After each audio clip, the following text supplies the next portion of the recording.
4 वेद लिख दिए गए थे। न जाने कितने ऋषि मुनि सिद्ध साधु संत उसमें शामिल थे जिन्होंने वो 4 वेद लिखे, ऋग्वेद, सामवेद, यजुर्वेद, अथर्ववेद। चारों वेदों में बृहस्थ ज्ञान, समस्त ज्ञान, और यहाँ तक भी आज की डेट में लोग दावा करते हैं कि वेदों से परे कोई ज्ञान नहीं है। उन ज्ञान स्वरूप वेदों को लिखने के बाद भी क्या ज़रूरत थी कि 108 उपनिषद और लिखे जाएं? या क्या ज़रूरत थी कि 18 पुराण और लिखे जाएं? या फिर महाभारत लिखने की ज़रूरत, गीता लिखने की ज़रूरत क्यों थी? उसके बाद भी न जाने असंख्य टीकाएं वेदों पे और उपनिषदों पे, क्या ज़रूरत थी? इस क्रोनोलॉजी ऑफ नॉलेज को, इस ज्ञान के पूरे सिस्टम को समझने के लिए आज हम वीडियो बना रहे हैं कि ये सब हुआ क्या, ज्ञान यहाँ तक पहुँचा कैसे, और वो ज्ञान जो निराकार ब्रह्म से, निस्वरूप ब्रह्म से, अनाकार ब्रह्म से मूर्तियों तक कैसे पहुंचा, कैसे शिव जी ने गले में नाग धारण किए, कैसे विष्णु जी क्षीर सागर में जाके लेटे, कैसे ब्रह्मा को 5 सर हुए जिनमें से एक सर शिव जी ने काट दिया था विष्णु और ब्रह्मा के युद्ध के दौरान। ये कहानियाँ कहाँ से आई? क्या सत्यता है इन कहानियों की? क्या ये सब कपोल कथाएं हैं या इनमें कोई आधार है? तो मैं इसको बहुत शॉर्ट सिनॉप्सिस में बताता हूँ कि चारों वेद एक आदि अनादि काल से चली हुई परंपराओं का नतीजा है। उनमें बहुत सारे रिचुअल्स, बहुत सारे तत्वज्ञान और बहुत सारे ब्रह्म ज्ञान और बहुत सारे ईश्वरों की कल्पनाएं नहीं हैं उनमें। हाँ, तत्वज्ञान है, सब कुछ है, लेकिन ईश्वर बहुत सारे नहीं हैं। वो ईश्वर क्या है? ऊर्जा के पूजक हैं वेद।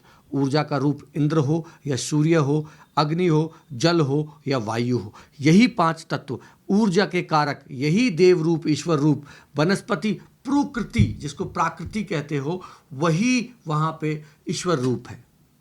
पर उपनिषद उसका फर्दर एलोब्रेशन बन जाते हैं। क्यों बन जाते हैं? क्योंकि हम लोग एक क्रोनोलॉजी में जी रहे हैं, हम जनरेशन्स में चल रहे हैं।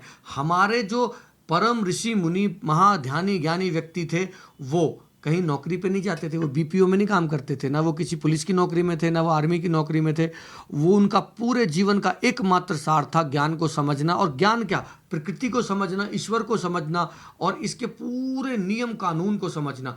एक ही उद्देश्य परम जीवन का कि प्रकृति क्या है, बारिश क्यों होती है, गगन नीला क्यों है, जल नीला क्यों है, पृथ्वी सुकड़ी क्यों है, जल फैला क्यों है, पीने योग्य पानी जमीन के अंदर, न पीने योग्य जमीन के बाहर, कौन सा मात्रा में अधिक है। उनका पूरा काम यही था कि प्रकृति, नेचर और ईश्वर को समझा जाए। लेकिन हमारा ये काम नहीं है। हम धन कमाने में लगे हैं, हमें पैसे कमाने हैं। हमें प्रकृति क्या है, ईश्वर क्या है, हम कौन है, जीवन क्या है, सत्य क्या है, असत्य क्या है, कोई फर्क नहीं पड़ता। हमें यह है कि हमारे खाते में कितने हैं, खर्च कितने हो गए और कितने और कमाने। जब संस्कृति यहाँ पे पहुँची तो वहाँ पे एक ज़रूरत पैदा हुई वेदों के आसान भाष्य विस्तार की। क्यों? क्योंकि वो लोग जो लिखने वाले थे उनकी जनरेशन्स मिट गई थी, क्योंकि हजारों साल बीत चुके थे और समय आ चुका था उस जनरेशन का जो अब थोड़ी सी भौतिकवाद की तरफ, थोड़ी सी कपड़े पहनने की सभ्यता की तरफ, आभूषण, गहने, जवाहरात और इस बात के वैभव को समझने लगी थी कि ज्ञान से आगे जाके बढ़ के अगर कुछ है तो वो आराम है।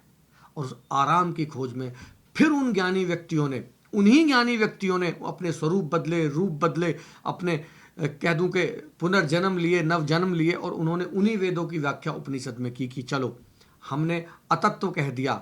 अतत्व का मतलब है कि हमने सीधे सीधे ना कहा, साक्षात ना कहा, प्रत्यक्ष ना कहा, अब हम तत्व रूप कहते हैं। तो फिर उस तत्व का विस्तार हुआ। वो आप उपनिषदों में पढ़ोगे। एक तो 108 उपनिषद हैं। 108 उपनिषदों में बस आपको ऊर्जा और ऊर्जा के अन्य प्रारूप के बारे में ही मिलेगा। ना तो वेदों में कोई शिव है, ना विष्णु है, ना हनुमान है, ना राम है, ना कृष्ण है, और ना उपनिषदों में भी है। उपनिषदों में बहुत लेटर आते हुए कुछ चीज़ें आपको मिल जाएंगी कि वो निराकार से अनाकार से साकार होने लगे। क्यों? क्योंकि ऊर्जा को समझाना बहुत जरूरी था और जनरेशन समझ नहीं रही थी। और ये कोई 1-2 साल का काम नहीं है, ये हजारों साल में रूपांतरित हो रहा था। जनरेशन की जनरेशन खप रही थी और हर जनरेशन एक अपडेटेड वर्जन थी। जैसे आज आप अपने माता पिता का अपडेटेड वर्जन हो, तो आपको वो बात वैसे नहीं समझाई जा सकती।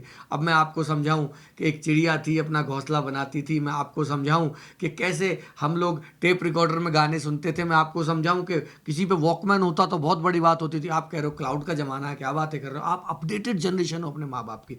ऐसे ही जब अपडेटेड जनरेशन आने लगी तो उसको हल्के उदाहरण लगने लगे। जो आज की भी जनरेशन है, जहाँ पे आज आपको भारी बातें समझ में नहीं आती, ना आपको भारी ज्ञान समझ में आता, तो अब लेकिन वो अपना काम नहीं छोड़ेंगे। गीता कृष्ण में क्या कहते हैं कि यदा यदा हि धर्मस्य ग्लानि भवति भारत अभ्युत्थानम अधर्मस्य तदात्मानं सृजाम्यहम्। यहाँ पे कृष्ण अपने होने की बात नहीं कह रहे हैं, ये बड़ी मिथ्या है, बड़ा मिसविचार है, बड़ा समझने का फेर है। कृष्ण ये नहीं कह रहे हैं कि मैं हमेशा आऊँगा, जब जब धर्म की हानि होगी मैं आऊँगा। वो मैं है, वो ज्ञान स्वरूप कृष्ण है, वही ज्ञान स्वरूप जो वेदों में आया, फिर जरूरत पड़ी उपनिषदों में आया, फिर जरूरत पड़ी तो पुराणों में आया। पुराणों में आते आते वो कहानी बन गए, वहाँ शिव बन गए, ब्रह्मा बन गए, विष्णु बन गए, और वहाँ पे वो कृष्णा बन गए, गोपी बन गई, राधा बन गई, सब बन गया वहाँ पे, सीता बन गई, राम बन गए, सब बन गए। ये जितना भी साकार ईश्वर आप देखते हो ये पुराणों की देन है। क्यों है देन? क्योंकि ना तो आप वेद सुनने को तैयार हो, ना समझने को तैयार हो, ना आपको उपनिषदों की भाषा आती, तो आपको कहानी स्वरूप समझाया जाए, तत्व समझो, कहानी मत समझो। कहानी मात्र रेफरेंस है, बात को समझाने का तरीका है। अब पुराणों के बाद हम गीता को क्यों मूल ग्रंथ कह देते हैं? क्योंकि गीता कम से कम अवेलेबल ग्रंथ है, अवेलेबल टेक्स्ट है, आप पढ़ने में इंटरेस्टेड हो। क्योंकि कृष्ण की कहानी, कृष्ण का जीवन बड़ा रोमांचित करता है। उसमें प्रेम है, गोपियाएं हैं, आपके भाषा में बोलूँ गर्लफ्रेंड हैं, उसमें वैभव है, युद्ध है, ऐश्वर्य है, राजत्व है, सब है। क्योंकि वो आज के परिवेश के हिसाब से सबसे निकटतम ज्ञान है जो मन को भाता है। हाँ, कृष्ण जैसा हो जाऊं, कृष्ण जैसा राजस्व हो, कृष्ण जैसा वैभव हो, कृष्ण जैसी ख्याति हो, कृष्ण जैसा सब कुछ हो, ऐसा मन करता है। तो कृष्ण थोड़े करीब लगते हैं। तो गीता कम से कम अवेलेबल शास्त्र है, लेकिन गीता कुंजी है, गीता सिलेबस नहीं है, गीता कुंजी है। जब हम पेपर में पास होने के लिए कुंजी पढ़ते हैं ना, बस कुंजी है। लेकिन जो पढ़ने के और जानने के इच्छुक ज्ञानी उत्पन्न हो जाएंगे उस कुंजी को पढ़ के, वो वापस शास्त्रों तक लौटेंगे। वो उपनिषदों की नदी से बहते हुए हिमालय से वेद निकले हैं, फिर हिमालय जाएंगे। ऐसे समझो, जो गंगा जल लुटिया में घर में रखा है ना, वो गीता है। लेकिन गंगा जल जब खोजने जाओगे कहाँ से आया, तो गंगा तक जाओगे। और जब गंगा, उपनिषद की गंगा पुराणों से होती हुई, और मतलब आपके केदारनाथ, बद्रीनाथ, केदारनाथ से होती हुई जब हिमालय की कोख तक पहुंचेगी, वहां वेद मिलेंगे। उस ज्ञान की धारा का सूत्र है, इसको समझना पड़ेगा। इस बात को मैं इस तरीके से समझा सकता हूं कि आपके जितने भी साकार मूर्ति रूप ईश्वर हैं, वो वेदों के छलक प्रारूप हैं। बस इनको पकड़ के लौटना वेदों को है, ज्ञान वही है।